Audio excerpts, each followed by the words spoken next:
I wired an AI reviewer into my own commit pipeline a few months back, and I want to give you an honest account of how that actually went. Not a tutorial, not a hype piece, just the real experience. I set it up so that every time I commit code, a model reads the diff and leaves comments before anything lands in the main branch. The idea is that you get a second set of eyes on every change, automatically, without waiting for a human reviewer. And the answer to whether it helps is more interesting than a simple yes or no. It catches some things I am genuinely glad it caught. It misses other things completely, and a few times it cost me a minute I was not planning to spend. So let me walk you through the whole thing honestly. The setup, the wins, the failures, and how I actually use it now. Here and now. Before I get into what it caught and what it missed, let me explain how this actually works in plain terms, because there is a lot of fog around the phrase AI code review, and I want to be concrete. The basic idea is simple. When you commit a change, the diff, meaning the exact lines you added or removed, gets sent to a model. The model reads those lines and returns comments. It can flag a potential bug, point out a variable name that does not describe what the variable holds, or note a missing check that might cause problems. All of that happens before the code merges. The comments land in your pull request the same way a human reviewer's comments would. I want to pause on that detail for a second because it matters. The comments do not live in a separate tool you have to check separately. They show up in the same place a human reviewer would leave feedback, which means they slot naturally into the workflow you already have without adding a new thing to open. The key difference between the model and the person is this. The model has no memory of your code base, no knowledge of the decisions you made last month, and no understanding of the business context behind your change. It only sees what changed in this one diff. That is both its strength and its biggest weakness, and I will come back to that. Mentioned often infinitat. Idit mincermini catches. I want to start with the honest wins because they are real. The single most consistent thing this reviewer catches is the kind of small mistake you make when you are tired or moving fast. A variable that was named temp3 changes ago and never got renamed to something meaningful. A condition that is technically backwards in a way that would only show up in a specific edge case. A missing null check on a value that almost always exists, right up until the one time it does not. These are the things that a human reviewer might catch too, but only if they are reading carefully and not skimming. And the honest truth is that reviewers skim.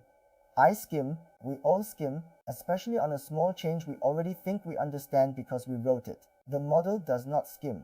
It reads every line the same way every time, without the fatigue or the false confidence that comes from being the person who wrote the code. For a certain class of small structural mistake, that consistency is genuinely useful and worth having on every diff. The typo it actually caught. One specific example that stuck with me. I had a function that was supposed to log an error message to a file. I had typed the wrong variable name in the logging call, a name that existed in scope and would not throw an error, but would log nothing useful. The kind of thing where the code runs fine in every test because the error path never fires in tests. A human reviewer reading at normal speed would almost certainly not notice. The model flagged it in about 3 seconds with a comment that the variable being logged did not match the variable that held the error. That was a real bug. It would have caused a real debugging session at some point, possibly a late night one. The model found it in a moment, and I fixed it before the code ever landed. I am genuinely glad it was there. Fopno says the missing check it flagged. Another win was a missing bounce check on an input. I wrote a function that expected a list with at least one item. In the code I wrote, if you passed an empty list, the function would attempt to access the first element and crash with an index error. I had not written a guard for the empty case because in my head the caller would always pass at least one item. The reviewer flagged it. It said something like, this function accesses the first element without checking if the list is empty. Consider adding a guard. I knew exactly why I had not added it, and I still thought the risk was low, but the flag was correct. And because of that comment I added the guard, which took about 30 seconds and made the function meaningfully safer. That is the reviewer, doing exactly the job it is supposed to do, what it misses and why. Now the honest other half. The model has no idea why you made any given change. This sounds like a small thing until you see it play out in practice. I once refactored a function to be slightly less clean because I had discovered an edge case in production that required a workaround. The workaround made the code look a little awkward. The reviewer flagged the awkward section and suggested a cleaner pattern, completely unaware that the cleaner pattern would reintroduce the exact bug I had just fixed. It had no way to know that. From its perspective, it was reading lines with no history, no context, no knowledge of what the production failure looked like 3 days earlier. I knew why the code was the way it was. The model did not and could not. And this is not a failing you can fix by writing a better prompt. The information simply is not there. The diff does not carry the history of your decisions, and the model has no access to anything outside it. The style nitpicks that waste your time. The other category that gets frustrating fast is style comments on things that do not actually matter. A comment saying this variable could be named more descriptively, when the name is already perfectly clear to anyone who reads the surrounding code. A note that this function is a bit long, without any specific suggestion for how to split it that would actually improve anything.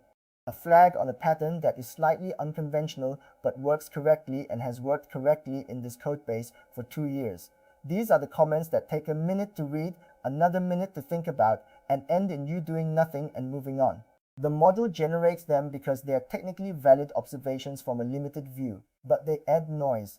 Over time, noise erodes trust, and if the reviewer raises false alarms enough times on style, you start reading its real catches with less attention too. The noise and the signal blur together, and that is a real cost. Alarms on intentional patterns. There is a related problem with what I will call false alarms on intentional patterns. I have some code that does something that looks wrong at a glance but is correct given how a specific library works internally. The model flags it every single time on every diff that touches that module. Every time I read the comment, think about it for a moment, confirm I already know about this, and move on. That is 30 seconds of friction per commit in that module, and it never goes away because the model has no persistent memory of the fact that I already addressed this and consciously chose to leave it. A human reviewer who saw you respond to the same comment 3 times would eventually stop raising it. The model never learns. It has no way to learn. Every diff is a fresh start with no prior knowledge, and that is a fundamental property of how it works, not a bug someone will patch. Does it actually help? So does it actually help? Yes, it does, but with a very specific framing. It helps as a cheap, tireless second set of eyes that catches the category of small structural, mechanical mistakes that tired humans skip past. It is not a replacement for a thoughtful human review. It does not catch design problems. It does not understand your architecture. It does not know whether the change you made is the right change to make in the first place. It only knows whether the code you wrote has surface-level issues that a careful reader would spot. And at that narrow job, it does that job reliably and consistently for every single commit without getting tired or distracted or in a hurry to get to lunch. If you work alone and have no reviewer at all, or if you work on a team where reviews are slow or shallow, this thing at least guarantees a certain baseline of mechanical attention on every single diff you ship that is genuinely worth something. Truth, only if it stays advisory. But here is the catch, and I think this is the most important thing I want to say. This only helps if the reviewer stays advisory and never becomes a gatekeeper. The moment you configure it to block a merge until every comment is resolved, you have built a system that can grind your workflow to a halt over a style comment about a variable name. I have heard of teams doing exactly that, and the outcome is predictable. Developers start writing dismissive responses to every flag just to clear the gate. The review becomes a checkbox exercise. Nobody reads the comments with any care anymore, and the quality signal disappears entirely. The model needs to be a voice in the conversation, not a lock on the door. When I treat it as a second set of eyes that I can take or leave with my own judgment, it adds real value. When it becomes a barrier I have to argue with to ship code, it stops being useful and starts being a frustration tax that makes everyone like it less over time. So here is how I actually use it today. The reviewer runs automatically on every commit. I read the comments every single time, without exceptions. If it flags something I agree with, I fix it before the code lands. If it flags something I disagree with or already know about, I note that in a comment explaining why and move on. I never let it block a merge on its own. I treat it exactly the way I would treat a junior developer who reads carefully and has good instincts but does not know the full picture yet. You listen to them. You take the good catches seriously. You explain your reasoning when they raise something they misunderstood. And you do not hand them the authority to veto a decision they do not have the full context to make. That framing, junior advisor rather than senior gatekeeper, is the right one. It took me a little while to land on it, but once I did, the reviewer became a genuine addition rather than a source of friction. The honest verdict. So the honest verdict is this. AI code review is a real tool with a real narrow job. It catches the mechanical stuff, the small mistakes, the missing checks, the unclear names, the things that slip past the tired human reading quickly. It misses the contextual stuff, the why behind the change, the history of the decision, the trade-offs you made deliberately. It generates some noise along the way, and that noise has a real cost you have to actively manage. The noise does not go away on its own, and if you let it pile up and start dismissing every comment reflexively, you lose the signal too. But if you wire it in as an advisor, read its comments with your own judgment, and never let it become a gatekeeper, it earns its place in your workflow. It is not magic. It is not going to make your architecture better or catch the class of mistake that requires understanding the whole system. But as a cheap, always-on, never-skimming mechanical reader that shows up on every single diff, it is worth having. I would not rip it out of my setup. If you want more honest breakdowns of how AI tools actually perform in a real workflow, not a demo, not a pitch, just the real experience of using them on actual work, subscribe and follow along. Thanks for watching, and I will see you in the next one.